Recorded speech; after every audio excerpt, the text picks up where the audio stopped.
একটা ভাজা হয়ে গেছে, এবার তুলে নিচ্ছি। এইভাবে লাল সাদা করে ভেজে নেব।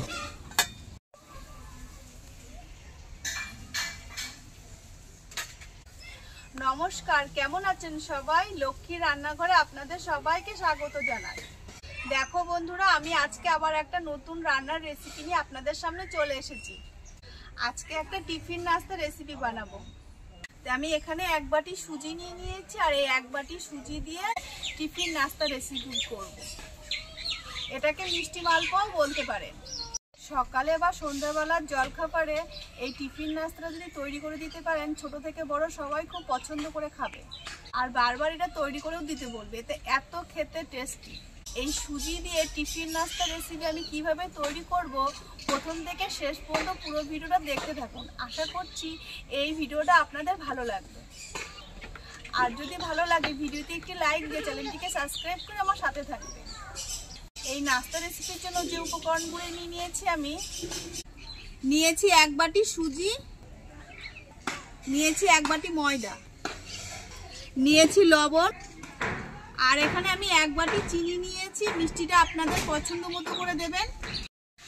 তো সুজি দিয়ে যে নাস্তা রেসিপিটা তৈরি করব, একটা গুলা তৈরি করব। তো গুলাটার জন্য আমি এখানে গরুর দুধ নিয়ে, আপনারা চাইলে গুঁড়ো দুধটাকে লিকুইড তৈরি করে নিয়ে ব্যাটারটা তৈরি করে নিতে পারেন। আমাদের বাড়িতে তো গরু আছে, তাই গুঁড়ো দুধটা আমি ব্যবহার করলাম না, গরুর দুধটাই নিয়ে নিয়েছি। আর দেরি না করে এবার ব্যাটারটা তৈরি করে নেব।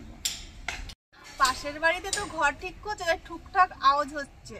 আর পুকুরের ধারে সবাই কাচাকুচু করছে। যদি ভিডিওতে কোনো ভুলভ্রান্তি হয়ে থাকে তো বন্ধুরা আমাকে ক্ষমা দৃষ্টিতে দেখবে। একটা পাত্র নিয়ে নিয়েছি, এবার সব উপকরণগুলি পাত্রে ঢেলে নেব। এক বাটি সুজি, এক বাটি ময়দা, দিয়ে দিচ্ছি এক বাটি চিনি। মিষ্টি জিনিসের স্বাদের ব্যালেন্স ঠিক রাখার জন্য আমি এখানে 1 চিমটি লবণ দিয়ে দেব। আমি এখানে উঞ্চু গরম দুধ নিয়ে নিয়েছি। এবার ব্যাটারটা তৈরি করার জন্য মিশ্রণের মধ্যে দিয়ে দেব। আমি এই সব উপকরণের মধ্যে এক বাটি দুধ দিয়ে দিয়েছি। এবার হাত দিয়ে মেখে নেব। আর যদি দুধের একটু কম পড়ে ব্যাটারে, পরে আমি একটু দুধ ঢেলে দেবো আবার।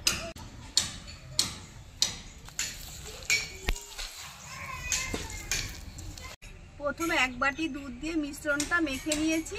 তো ব্যাটারটা টাইট হয়ে গেছে, তো আমি এখানে আর এক বাটি দুধ মিশ্রণের মধ্যে ঢেলে দিচ্ছি। ব্যাটারটা যদি ঠিকঠাক তৈরি করতে পারি, আবার হাত দিয়ে মেখে নিচ্ছি। দেখুন বন্ধুরা, ব্যাটারটা আমি ঠিকঠাক করে তৈরি করে নিয়েছি। ব্যাটারের ঘনত্বটা দেখুন বন্ধুরা, খুব যে পাতলা হবে তাও না, আবার খুব যে ঘনত্ব হবে তাও না। আমি একটা চামচ নিয়ে দেখিয়ে দিচ্ছি। এই যে বন্ধুরা, এইভাবে ব্যাটারটা তৈরি করে নিতে হবে।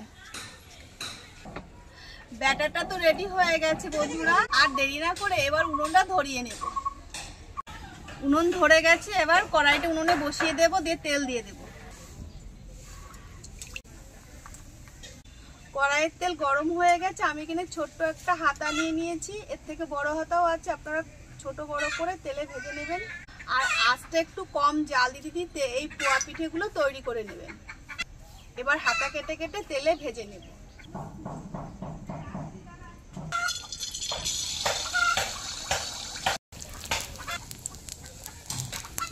দেখুন বন্ধুরা, কি সুন্দর লুচির মতো ফুলে উঠেছে। ব্যাটারটা আমি ঠিকঠাক ভাবেই মেখে নিয়েছি। এক পিঠ তো হয়ে গেছে, এবার অপর পিঠটা উল্টে দেব।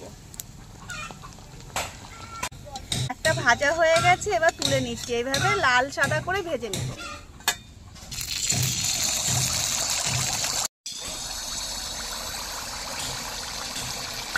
প্রত্যেকটা একদম লুচির মতো করে ফুলবে বন্ধুরা, একটাও মিট যাবে না।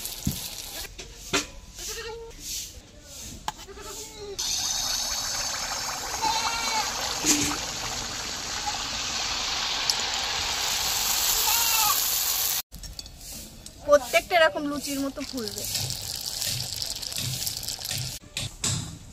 সুজির এই পোয়া পিঠেগুলো একে একে তেলে এইভাবে ভেজে নেব। তো আপনারা ভিডিওটা দেখতে থাকুন বন্ধুরা।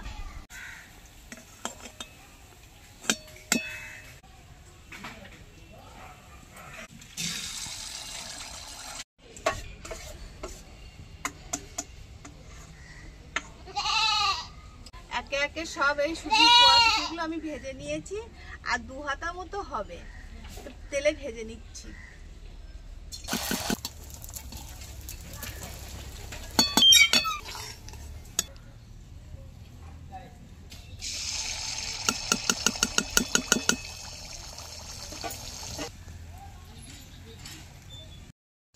তো বন্ধুরা, একে একে সুজির পোয়া পিঠেগুলো সব তৈরি হয়ে গেছে, এবার খাওয়ার পালা।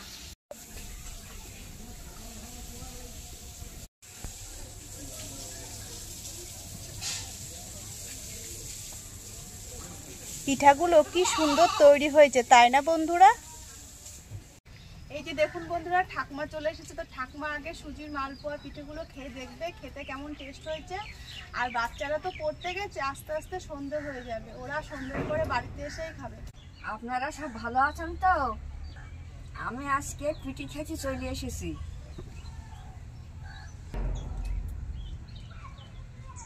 পিঠেগুলো তো খুব সুন্দর হয়েছে। ঠাকুমা তো বললো পিঠেগুলো খুব সুন্দর হয়েছে। সত্যি বন্ধুরা, এই পিঠেগুলো খেতে খুব টেস্ট হয়। এবার আমি একটা খাবো। পিঠেগুলো কতটা নরম দেখুন বন্ধুরা, সফট একদম। আর ভিতরটা দেখুন, ভিতরে কাঁচা ভাবটা একদম নেই।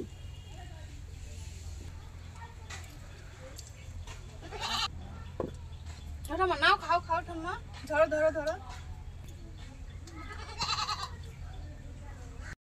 প্রত্যেকটা পিঠে দেখতে খুব সুন্দর হয়েছে, আর খেতেও ভারী টেস্ট। প্রত্যেকটা পিঠে এরকম সুগোল হয়েছে দেখুন বন্ধুরা।